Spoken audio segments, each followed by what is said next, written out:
बात तो तुमको करनी होगी। नोकरी आमच्या हक्काची नाही, कुणाच्या बापाची। नोकरी आमच्या हक्काची नाही, कुणाच्या बापाची। कोण म्हणतात देत बरोबर कोण म्हणतात देत। सर्वांनी शांतता बाळगावी। हा सर, परंतु आता त्याशिवाय पर्याय सुद्धा उरलेला नाही। पण नक्की आमचा आवाज पोहोचेल। आता तुम्ही जर आले तर याची काही गरजच नाही आता आम्हाला।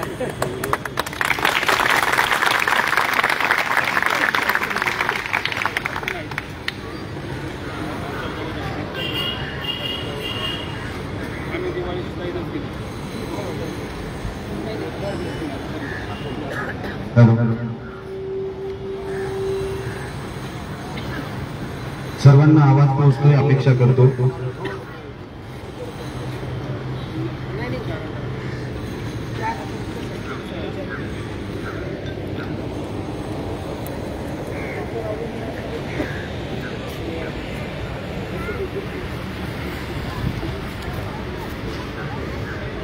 तर यामध्ये काय झालंय की 2021ला शासनाने मे यशस्वी अकॅडमी फॉर स्किल पुणे या कंपनीसोबत करार केला होता की डाटा एंट्री ऑपरेटर हा पद 3 वर्षासाठी नेमणूक करण्यात यावी।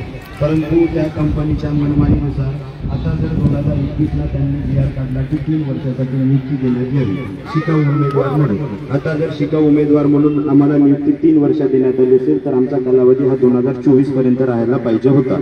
परंतु असे न होता आता आम्हाला 2 वर्ष 2 महिने झालेले आहेत आणि माननीय आयुक्त साहेबांनी असे पत्र काढलेले आहेत की यांना कार्यमुक्त करण्याबाबत आणि त्या ठिकाणी नवीन पोरांना कामावर घेण्याबाबत। तर आमचं म्हणणं असं आहे साहेब की आम्ही या ठिकाणी गेल्या 7 तारखेपासून आजचा आमचा हा 14वा दिवस या ठिकाणी आंदोलनाला बसलेले आहोत की आमची एक प्रमुख मागणी आहे की जो आम्हाला प्रशिक्षण दिला त्या प्रशिक्षणाच्या आधारे तुम्ही आम्हाला आरोग्य विभागात जर फेटाळत असेल तर आम्ही ह्या आरोग्य विभागात घेतलेल्या सर्व रिपोर्टिंगचा जो अनुभव आहे तो अनुभव आम्ही कामाला कुठं लावायचा। जर आरोग्य विभागाव्यतिरिक्त जर इतर ठिकाणी जर कुठं लागत असेल तर माननीय आयुक्त साहेब आरोग्यमंत्र्यांनी आम्हाला सांगावं की आम्ही त्या ठिकाणी नक्कीच सर्वजण त्या ठिकाणी कामाला जाण्यासाठी तयार आहोत। परंतु एक प्रमुख मागणी अशी आहे साहेब की राष्ट्रीय आरोग्य अभियानाअंतर्गत कंत्राटी पद्धतीने आम्हाला समायोजन करावं। हा करार राष्ट्रीय आरोग्य अभियान अंतर्गत कंत्राटी पद्धतीने जेव्हा 2021ला दिला गेला बाह्यस्त्रोत कंपनीला तर आमचं हे म्हणणं आहे की तुम्ही बाह्यस्त्रोत कंपनी आता मधात न ठेवता तुम्ही डायरेक्ट राष्ट्रीय आरोग्य अभियाना टू एम्प्लॉय म्हणजे कर्मचारी टू त्या उपक्रमाशी जोडा म्हणजे जेणेकरून आम्हाला हा मानधन जो मिळत होता सर तो फक्त आणि फक्त 9,000 एवढा होता। त्या ठिकाणी बरेच अशा समस्या उद्भवत होत्या। मेंटली टॉर्चर करायचे अधिकारी, हरासमेंट होत होती बऱ्याच ठिकाणी आणि 9,000 वरून जेव्हा सँक्शन आमचा पगार आहे तो 18,000 आहे। ऍक्च्युअली मध्ये GR मध्ये सुद्धा आहे, नितीन रेवतकर सर दाखवतील।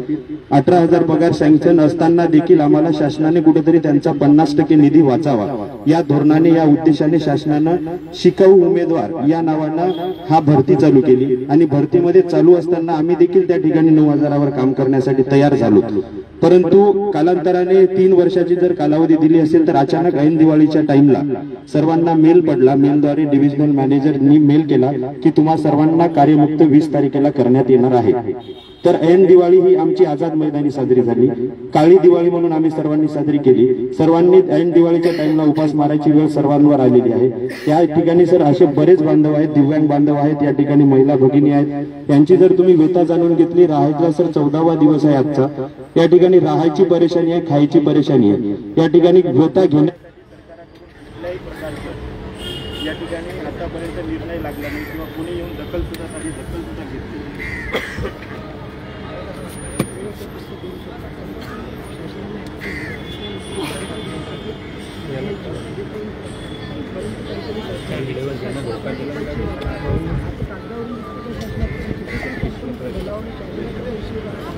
म्हणून आम्हाला आम्ही मागणी करतो मागणी याच्यामध्ये येणाऱ्याच्या माणसाच्या कामाला त्याला देणार होतो आणि लोक कोणीतरी परंतु शासनाचा 50% निधी वाचा म्हणजे 18,000 न होता म्हणून सुशिक्षित रोजगार येणं काय केलं कामगार म्हणून वापरले शिकाऊ उमेदवार म्हणून। याच्यात शासनाचा कुठेही उद्देश नाही का जो आपला तरुण वर्ग आहे का तो प्रशिक्षित होणे किंवा त्यांना कुठे रोजगार भेटणे असा याच्यात कुठेच उद्देश नाही। याच्यात सरळ आहे की 50% शासनाचा निधी वाचा इथूनच खरं तर या प्रकरणाची सुरुवात झाली जी आपल्याला घडत आलेलं आहे त्याच्याविषयी. याच्या पाठीमागे पडद्यामागची भूमिका कदाचित अशी आहे की सरकारने कोणती तरी कंपनीही मोठी करायची होती म्हणून स्टेटमेंट वापरलेलं आहे. आणि आम्ही सर्व कोविडमध्ये काम केलेले कर्मचारी आहेत सर. आमची कुठेच मोठी मागणी नाही आहे, फक्त इतकंच आहे आमची मागणी की आम्हाला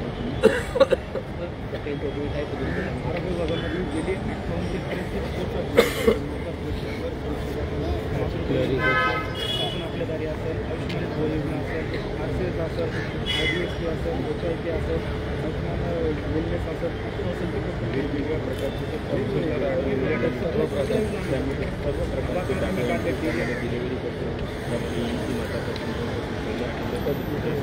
त्यांना कोणती सुविधा दिली जाते पूर्ण एंट्री सांगताना गव्हर्नमेंटचं ते आणि साहेब आम्ही राज्यस्तरावर एका मिनिटात क्लिक हे फक्त आणि फक्त आमच्यामुळे आहे. आणि जर आजचा जर तुम्ही रिपोर्ट बघितला स्टेट लेवलला दर महिन्याच्या 1 तारखेला आणि 5पर्यंत कंपल्सरी होणं गरजेचं असतं. आजची 20 तारीख जर बघितला पूर्ण स्टेट लेवलचा ऑनलाईन रिपोर्टिंग फक्त 8% आले.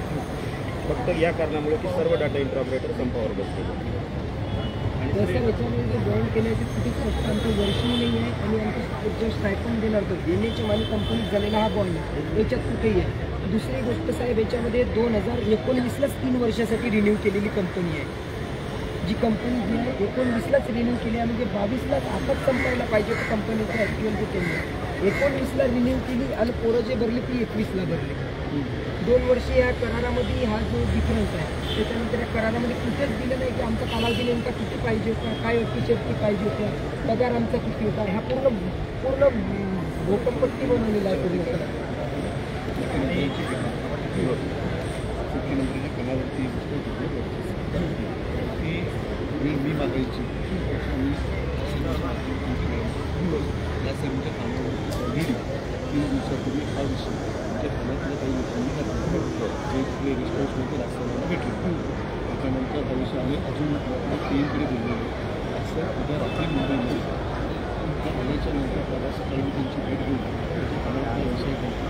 या विषयावर आपल्याला लवकरात लवकर मीटिंग कशी मांडता येईल ते मीटिंगच्या मीटिंगमध्ये बाकीच्या त्याची आपल्याला एक निर्णय तरी माहिती काय आहे व्यवस्थापनाचं धोरण काय सरकारचं धोरण काय वाटतं आणि मग आपण त्याच्याप्रमाणे आपल्या दिवशी लाईन ऑफ ॲक्शन आपल्याला डिसाईड करतो हे आपल्याला बरं पडतं. याच्यामध्ये झालं गेली 2 वर्षापासून जे कोरोनापासून काम करतात तर ते लोक जर लोक पहिलेच अगोदर कंपनीला सबमिट केलं त्यांना चुकीच्या पद्धतीने ते लोकेशन ऑलरेडी तिथल्या मेडिकल ऑफिसरांनी पत्र दिलेले आहे. जे जिल्हा आरोग्य अधिकारी आहेत त्यांनी पत्र दिलेले आहे. काही ठिकाणी मंत्र्याच्या पण शिफारस आहे किंवा यांची काही म्हणजे ज्या कार्यालयात आम्ही काम करतो ते मेडिकल ऑफिसरांना काही यामध्ये आमची कुठली काही तक्रार नाही आहे समाधानकारक तिथे काम आहे खूप चांगलं काम करतायत या लोकांना कामावरून कमी नाही करीत तर त्यांचं कुठे कंपनीला आणि चुकीच्या पद्धतीने कामावर कसं झालं आता शिका आणि बेरोजगार व्हा असे तर संकल्पना तर मला काय म्हणत साहेब आम्हाला तुम्ही शिकव उमेदवार म्हणून घेतलं ना मग आमचं ग्रॅज्युएशन काय घेतलं टायपिंग काय घेतली कम्प्युटर कोर्स काय घेतला आणि आम्हाला आणि सांगितलंच नाही ना. आम्हाला सांगितलं असतं तर आम्ही जर क्लिअर असतं आमचं 1 वर्ष आहे 2 वर्ष आहे 3 वर्ष आहे तर आम्ही केल्याच नसतं अशा नोकऱ्या वर्षापर्यंत तुम्ही आहे. दुसरा मुद्दा कोणी सांगितलं आम्हाला आम्ही विश्वास ठेवू नाही. दुसऱ्या वर्षी त्याच्यामध्ये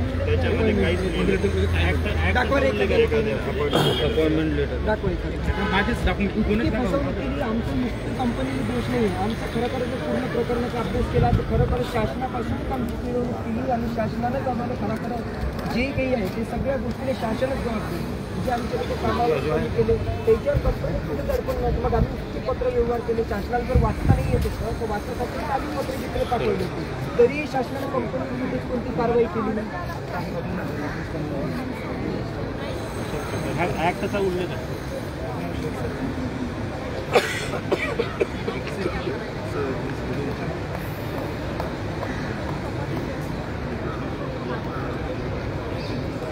पेंडिंग डेट पुरेच नाही आणि फक्त एक मेलद्वारे आलेलं आहे.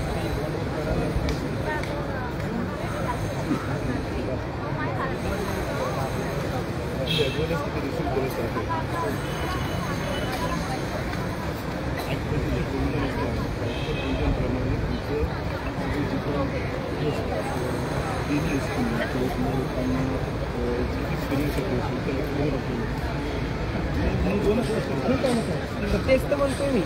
आमचं 1 वर्ष तर मान्य करू, मग नाही 1 वर्ष झालं, नाही 2 वर्ष झालं, मग भेटे आता 3 वर्षासाठी. पहिल्या वर्षी 9,000 रुपये जे आम्हाला आता इथे मिळले, दुसऱ्या वर्षी त्याच्यावर 10%, तिसऱ्या वर्षी 15%. मग आता 1 वर्ष का 3 वर्ष आमच्या जी दोन्ही गोष्ट आहेत, एकही आणि तिन्ही, पण 2 वर्ष 2 महिन्यात नाही.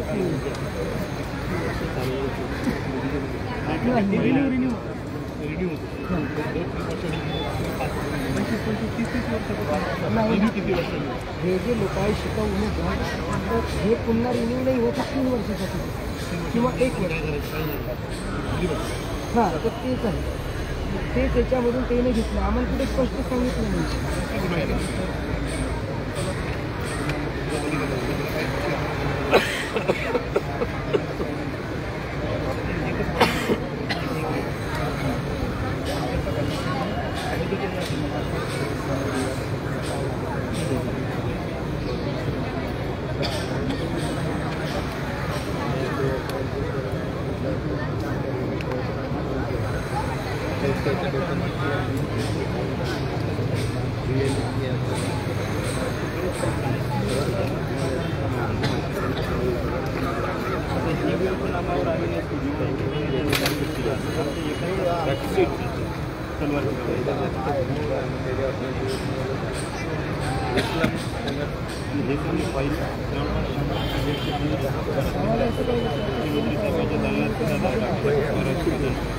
साहेबांचंही असं म्हणणं कदाचित की हा विषय आमच्याशी संबंधित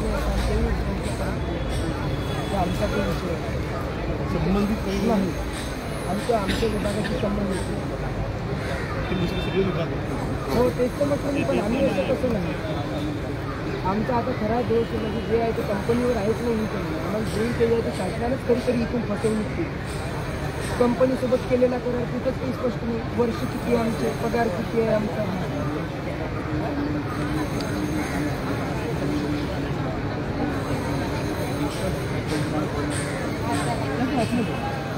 तसंच दुसरी गोष्ट पत्रात इतकं स्पष्ट दिसते की सरकारने ॲक्च्युअल निधी वाचवायचा या पत्रावर. मग सरकारचं कुठेही धोरण याच्यामध्ये कसं म्हणजे लोक ट्रेन करायचे आणि लोकांमध्ये कौशल्य निर्माण करायचं असं या पत्रावर इकडंच सिद्ध होत नाही. मग फसवणूकच आहे ना आमची.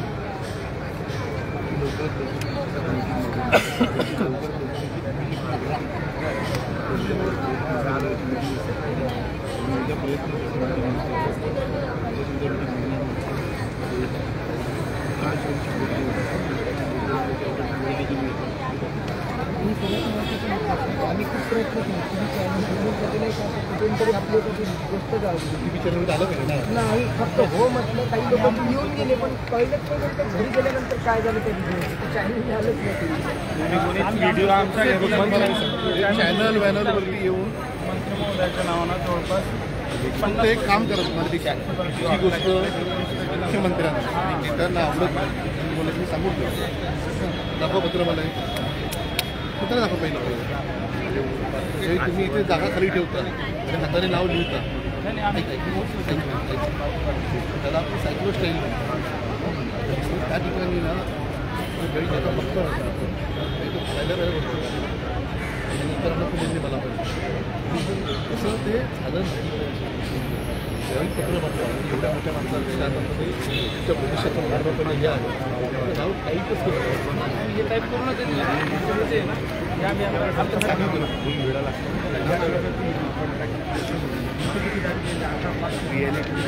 त्याच्या अगोदर मला दाखवलं कमी कारणं 1000 असतात.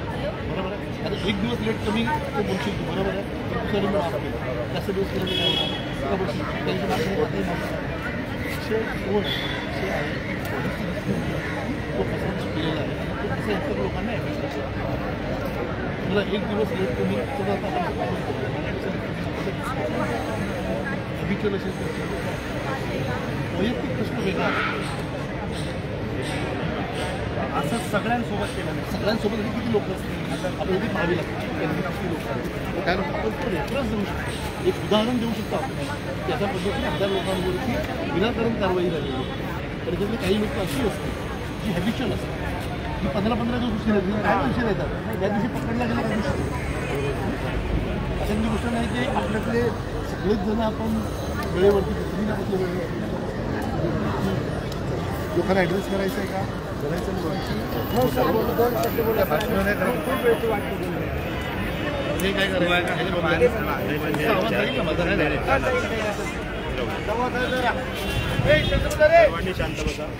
सर्वांनी शांत बसा. तुम्ही सगळेजण महाराष्ट्रातल्या विविध जिल्ह्यामधून आला असाल. मला 2 दिवसापूर्वी त्या विषयाची माहिती मिळाली होती. सध्या शासनाचं जे काही चाललेलं आहे स्पेशली कामगार गावात बसतो इथपर्यंत मोबाईलवरती खेळते म्हणून बोलतो. दादा पुढे वाटत आवाज येतोय? आवाज येतो का? काय का वाजणार काय चेक करू एक बंद आहे ना. बंद झाला मध्येच बंद व्हायचं नाही ते बंदच झाले. याला बंद झालं.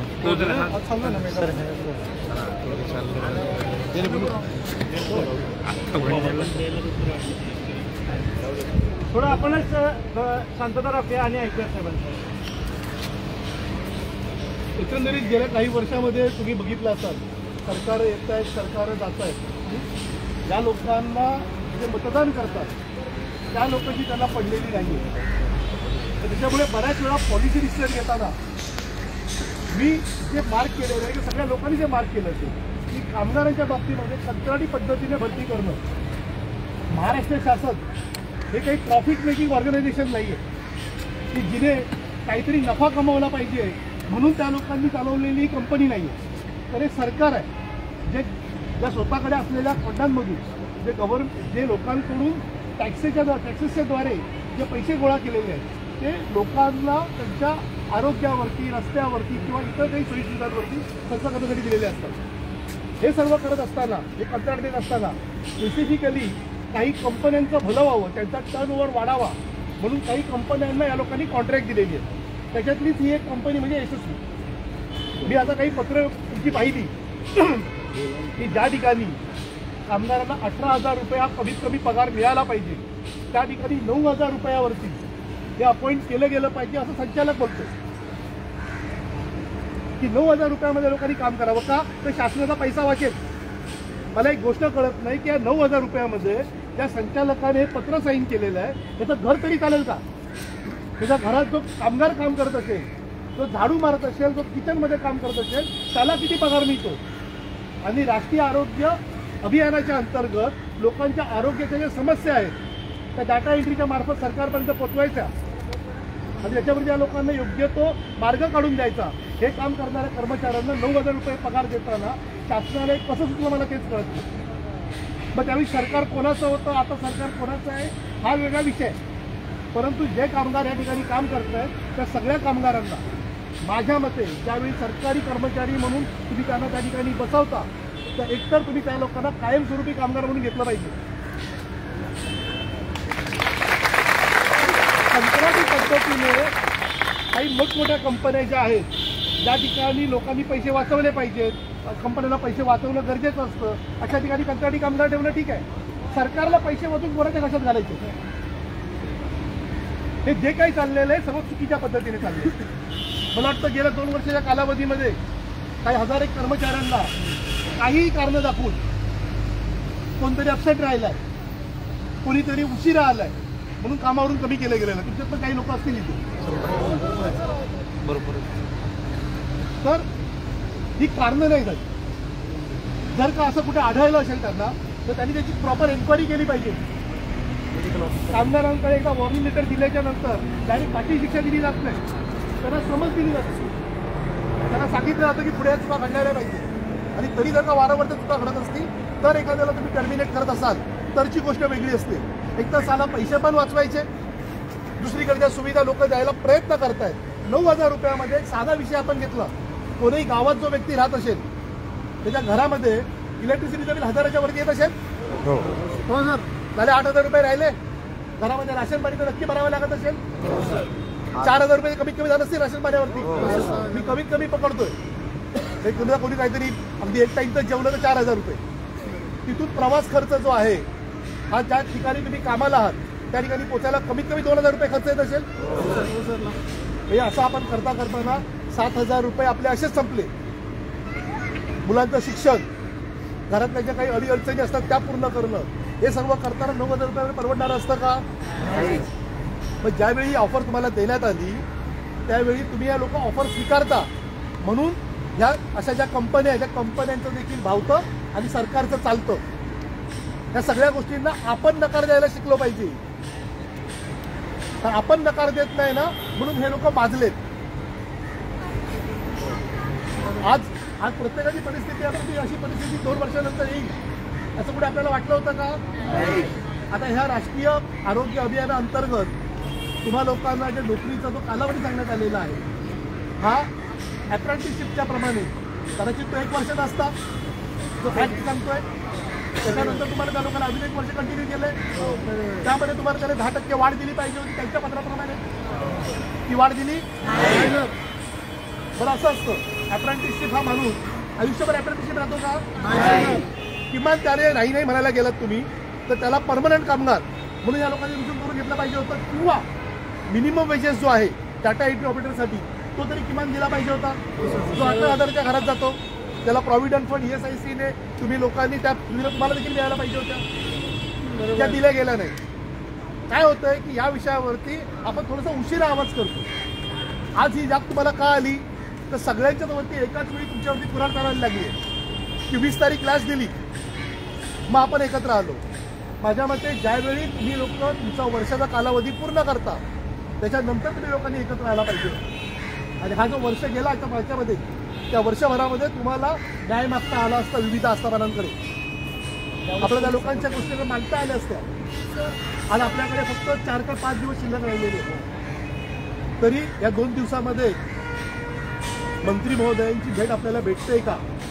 तुमचे संचालक मंडळ कमिशनर जे कोण आहेत याच्याबरोबर आपली बैठक होते का? यासाठी मी प्रयत्न करतो. तुमचा हा जो विषय आहे आज ठाण्यामध्ये सन्माननीय राजसाहेब त्या दिवशी ठाण्यामध्ये काही मिटिंगसाठी आले होते तर तुमच्यातली काही लोक त्यांना भेटलेली आहेत. त्यांनी तुमचं निवेदन त्यांच्याकडे पोहोचवलेलं आहे. साहेब बाहेर दौऱ्यावरती आहेत, ते उद्या रात्रीपर्यंत मुंबईमध्ये येत आहेत. परवा सकाळी त्यांना भेटून त्यांच्या कानावरती हा विषय मी पुन्हा एकदा घालतो. त्यांच्या माध्यमातून लवकरात लवकर मंत्री महोदयांबरोबर किंवा मुख्यमंत्र्यांबरोबर आपली मिटिंग कशी अरेंज करता येईल ती मिटिंग अरेंज करतो. पण त्या मिटिंगच्या वेळी तुमच्यातले 4 ते 5 लोकांनाच त्या ठिकाणी येता येईल. आता अदरवाईज तुम्हाला इथे अडवलं नसतं. ते तुमच्यातले 4-5 लोक जे जाणते आहेत.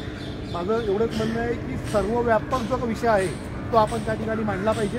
आणि तो मांडण्यासाठी तुम्ही तुमच्यातले 4-5 लोक जी कोण असतील त्या लोकांना घेऊन आपण त्या मंत्री महोदयांबरोबर मिटिंग करू. त्यांना आपण आपला विषय समजावून सांगू.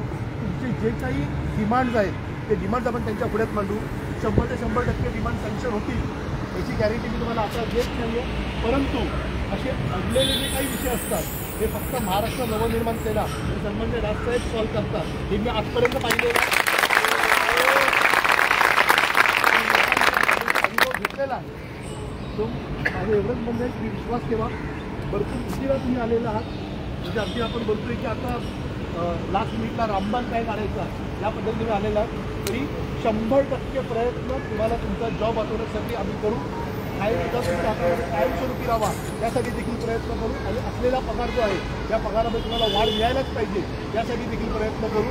आज फक्त प्रयत्न करू एवढं बोलतोय. परंतु कदाचित जर का उद्या तुमचंही नशीब चांगलं असेल आणि सरकारला जर का अक्कल आलीच तर आपण 25 तारखेच्या नंतर या ठिकाणी ज्यावेळी भेटू त्यावेळी तुमच्या हातामध्ये तुमच्या नोकरीचं म्हणजे तुमचं टर्मिनेशन जे केलेलं आहे ते टर्मिनेशन विड्रॉ केलेलं पत्र तुमच्या हातामध्ये असेल अशी अपेक्षा मी बाळगतो.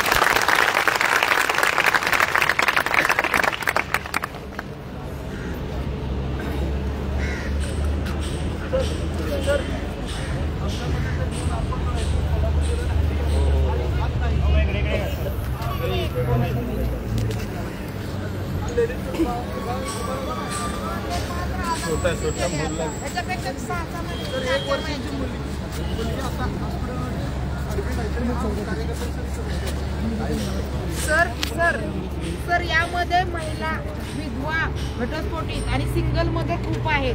त्यांनी कुठं जायचं हे तेवढं सरकारला कळायला पाहिजे. ह्याच्यावर सगळी त्यांची रोजीरोटी आहे. गावासारख्या खेड्यासारख्या ठिकाणी जॉब ऑपॉर्च्युनिटी काही कसं आहे सरकारला जर काही सगळं कळत असतं तर 14 दिवस आपल्याला बसावं लागलं नसतं. नसतंच ना. आज काय आहे की त्यांना खरंच सामान्य लोकांची पडलेली नाही, नाही. मी हे कुठच्या सत्य एका सरकारबद्दल म्हणत नाहीये. माझं म्हणणं असं आहे की 3 वर्षापूर्वी ज्यावेळी तुमची अपॉइंटमेंट झाली त्यावेळी वेगळं सरकार होतं, आता वेगळं सरकार आहे. कोणालाच पडलेली नाही आणि अधिकाऱ्यांना तर बिलकुल पडलेली नाही. नाही. या अधिकाऱ्यांची घरच्या घरामध्ये ज्यावेळी 9 रुपये पगार जाईल ना त्यावेळी त्या लोकांना माहिती पडली घरं कशी चालवायची असतात. त्यांच्या चहा पाण्यावरती दिवसाला 90,000 रुपये उडत. घरातनं बाहेर पाय टाकला तर रुपयानं 50 रुपयाच्या आत बाहेर पाऊलच टाकू ना. कमीत कमी 50 रुपये पाहिजे. 50 रुपये रोजचं घालवायचं. मुलं आमची कॉलेजला आहेत. आज माझा मुलगा 18 वर्षाचा आहे, तो कॉलेजला आहे. आमचं 9,000 माझं मेट्रो सिटीमध्ये मुंबईसारख्या काय होणार आहे सांगा तुम्ही. आणि अशा किती तर महिला आहेत त्या. काय करू याच्यामध्ये मी लवकरात लवकर मिटिंग लावायचा प्रयत्न करतो. माझी अशी इच्छा नाही तुम्ही लोक या ठिकाणी बसून राहू, परंतु तुम्ही इथून जर का उठला तर तुमचा जो आवाज निघतोय तो आवाजही निघणार नाही. कारण एकदा लोक घरी गेली की नंतर मध्ये परत एकत्रित येणं पॉसिबल नसतं. परंतु ज्यांची तब्येत ठीक नाही आहे, त्यांना खरंच मेजर इश्यूज आहे, त्या लोकांना तर तुम्ही घरी जायला द्या. काय होतं की त्यांना ती व्यवस्थित त्यांना मेडिकल फॅसिलिटीज मिळणं गरजेचं आहे. नेसेसरी ठीक आहे, नोकरी आहे, नोकरी मिळेलही आणि नोकरी आपण कशी मिळवायची आणि पूर्णपणे प्रयत्न करू. ठीक आहे, थँक्यू सर.